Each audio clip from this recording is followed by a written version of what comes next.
Olá, hoje eu quero ler a Bíblia. Mateus capítulo 8, versículo 1. Quando ele desceu do monte, grandes multidões o seguiram.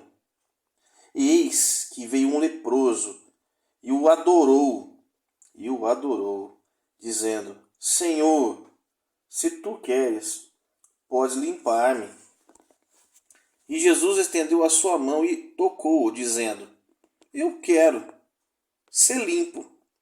E imediatamente sua lepra foi purificada. Vejamos o contexto da época. Nessa época, as pessoas que eram leprosas, elas ficavam isoladas em algumas comunidades. E ninguém podia tocar nessas pessoas, senão se tornavam impuras e poderiam contrair a lepra também. As pessoas não queriam nem respirar o mesmo ar que um leproso respirava. Situação terrível, porque eles ficavam isolados, morriam, definhavam. E eu assisti no seriado The Chosen, que conta a história de Jesus, essa história mais filmada, no seriado. E esse homem aparece para Jesus chorando.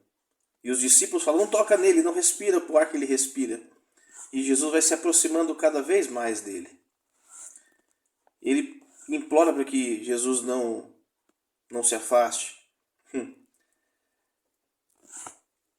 Tanto na escritura quanto no seriado, eu vejo um homem que fez uma oração muito simples. Uma oração como de uma criança de tenra idade.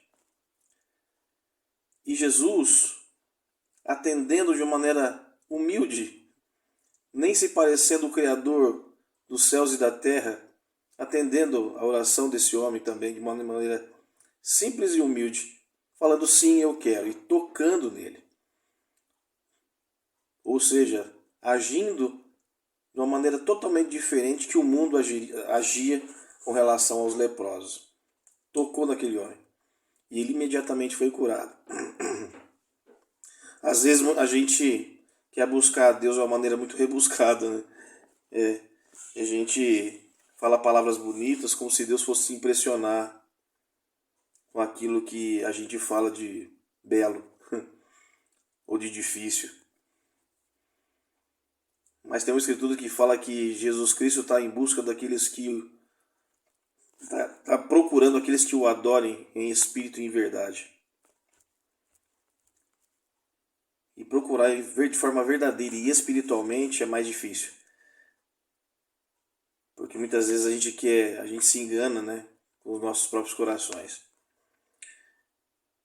Vendo essa escritura e assistindo o capítulo do The Chosen, eu percebi que Jesus Cristo é tão bondoso. Ele só quer ouvir a sua voz para muitas vezes atender a algo que você tanto precisa. A gente não precisa ficar enfeitando pavão, falando difícil.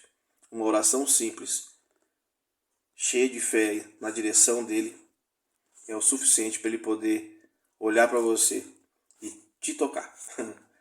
E me tocar também, que é assim que eu espero. Beleza, galera? Até o próximo vídeo, se Deus quiser.